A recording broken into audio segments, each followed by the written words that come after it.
Bom dia, amigos conservadores.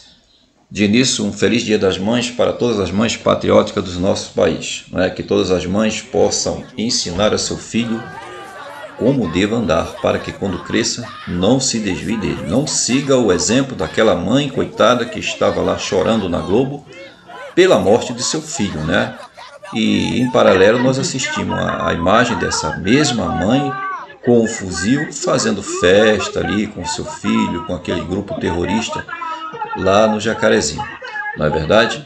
Então, para não chorar no dia de amanhã, ensina o teu filho no caminho que deve andar, para que quando cresças não se desvie dele.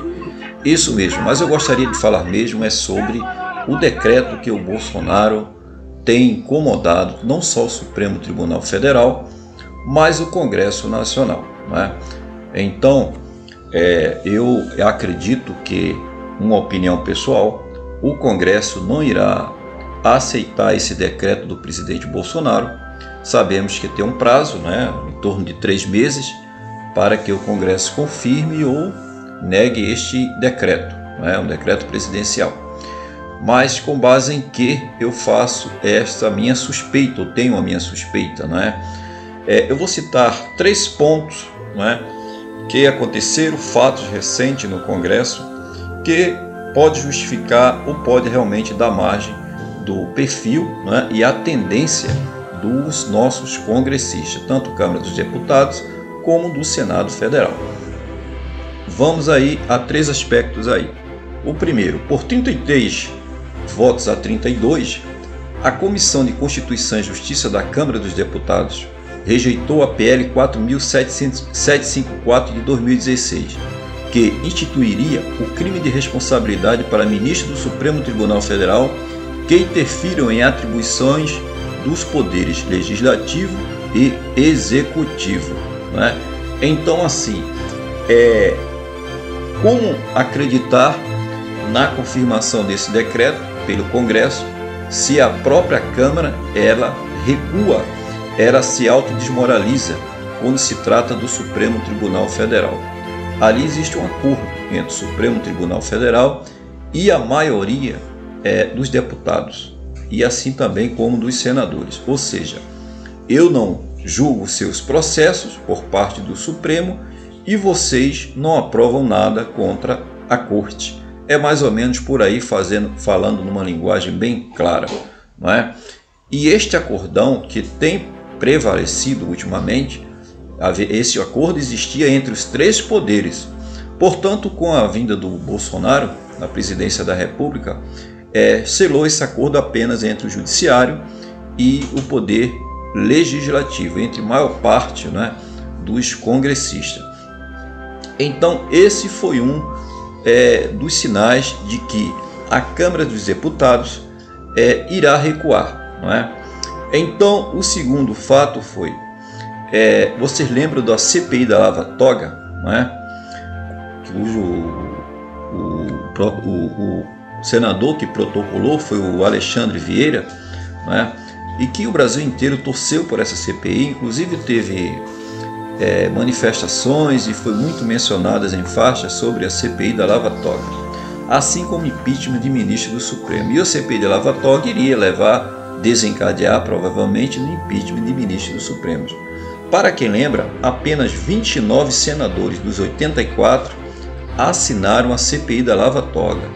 Vocês lembram do Cajuru, do Alexandre Vieira, do Randolfo Rodrigues, que capitaneavam esta lista de senadores, Senadores que nós sabemos que são do Centrão e não são confiáveis, Então deram aquele espetáculo, fizeram a mídia, chamaram a atenção para si e no final nós já sabíamos o resultado.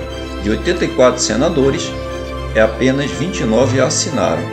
Então não é só a Câmara dos Deputados, é o Senado. Foi uma ação contra o Supremo na Câmara e outra aqui contra o Supremo no Senado. Então houve um recuo.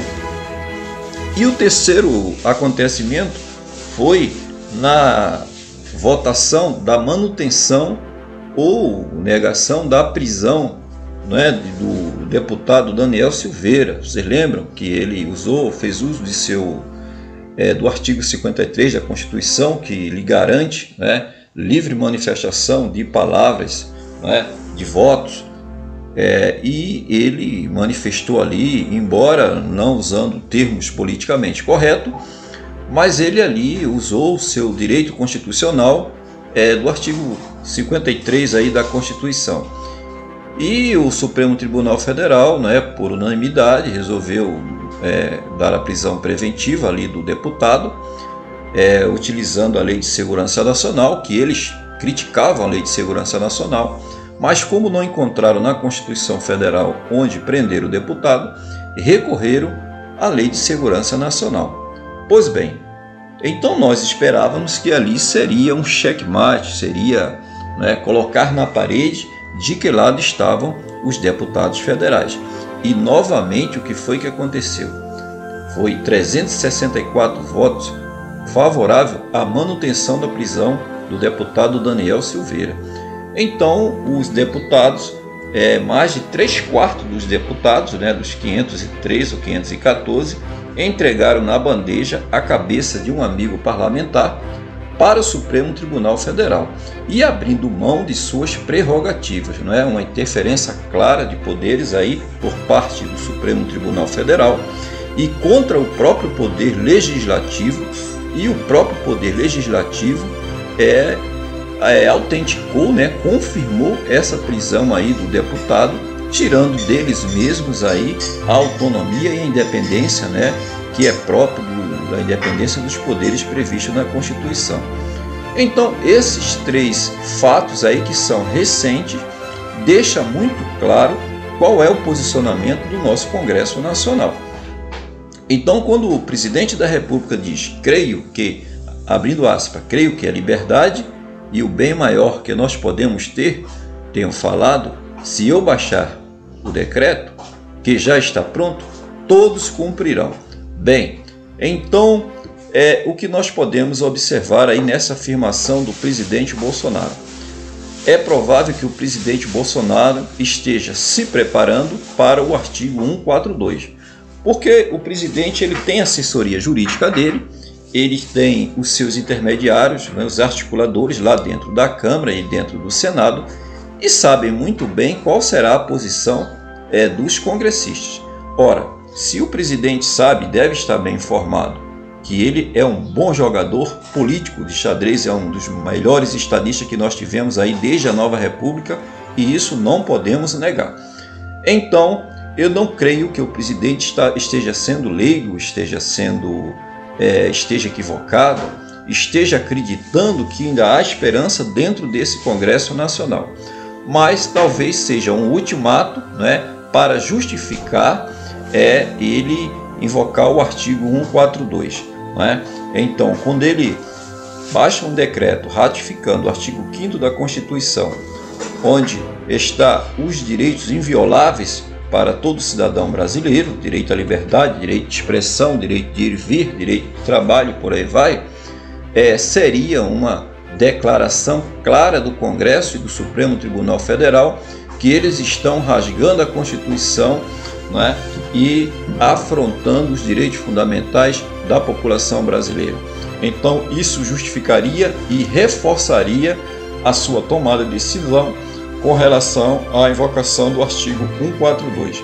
O presidente Bolsonaro recentemente trocou o alto comando das Forças Armadas, né, trocou Fernando Azevedo, que era o ministro da Defesa, trocou os 3 comandantes das Forças Armadas, e ele estar agora, não é, com a legitimidade perante os militares maior, tendo maior apoio, e nunca esteve tão apoiado a si mesmo pela sua população, que sempre esteve o apoiando.